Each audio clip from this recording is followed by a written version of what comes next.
طبع حميري پوری دنیا کا بادشاہ تھا. ان کے ایمان قبول کرنے سے پہلے کی بات ہے کہ ایک دن اس بادشاہ کو خیال ہوا کہ زمین کی سیر کی جائے اور دیکھنا چاہیے کہ لوگ کس حال میں ہیں. چنانچہ شاہی جاؤ جلال کے ساتھ وہ دنیا کے سفر پر روانہ ہوا. بادشاہ کا لشکر جس شہر میں پہنچتا لوگ بڑھ بڑھ کر اس کا استقبال کرتے، احترام بجا لاتے. بادشاہ سلامت سفر کرتے کرتے آخر ایسے شہر پہنچے جو عشق و محبت کا شہر ہے. یہاں کا معاملہ دوسرے شہروں سے مختلف ہے. یہاں کی نیکیاں بھی دوسرے شہروں کی نیکیوں سے مختلف ہے.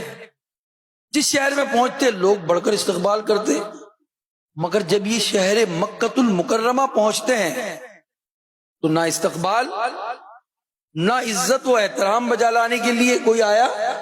یہ دیکھ کر بادشاہ کو بہت غصہ آیا. اس نے اپنے وزیر کو بلایا اور غصے کا اظہار کیا.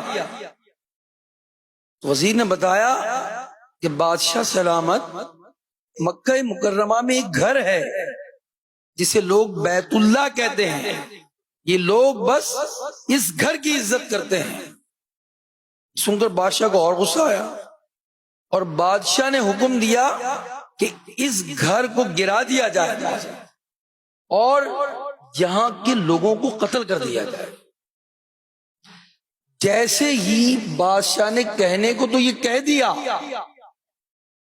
اسی وقت بادشاہ کے سر میں سخت درد شروع ہو گیا. آنکھوں، ناک اور منہ سے بدبودار پانی بہنا شروع ہوا. ایسا بدبودار پانی کہ کوئی بھی اس کے پاس ایک سیکنڈ بھی گزار نہیں سکتا تھا. بادشاہ کی حالت دیکھ کر طبیبوں کو علاج کا حکم ہوا. حکیم آئے، طبیب آئے، باری باری دیکھنے لگے، مگر بادشاہ کا مرض انہیں سمجھ میں نہیں آ رہا تھا. آخر سب طبیبوں نے یہی کہا کہ ہم زمینی بیماریوں کا علاج تو کرتے ہیں مگر آسمانی مرض کا علاج ہمارے پاس نہیں ہے. بادشاہ بہت تکلیف میں تھا، کوئی علاج بن نہیں پا رہا تھا.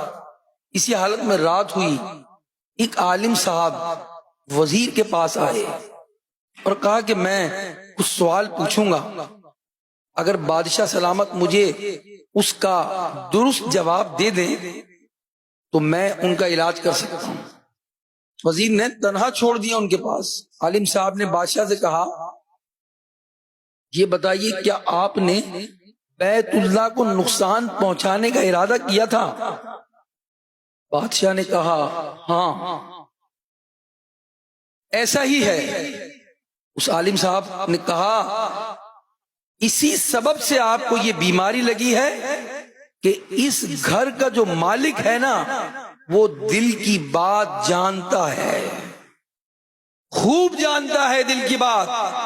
اپنے ارادے سے باز آ جائیے اور اس گھر اور اس کے خدام کے ساتھ نیکی اور بھلائی کا ارادہ کیجیے.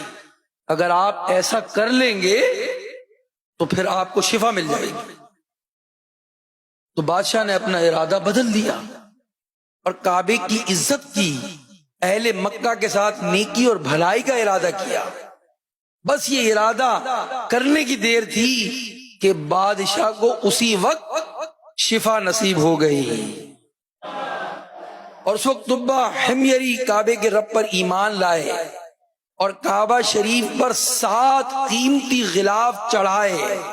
طبع حميري ہی پہلا وہ شخص تھا جس نے خانہ کعبہ پر غلاف چڑھایا.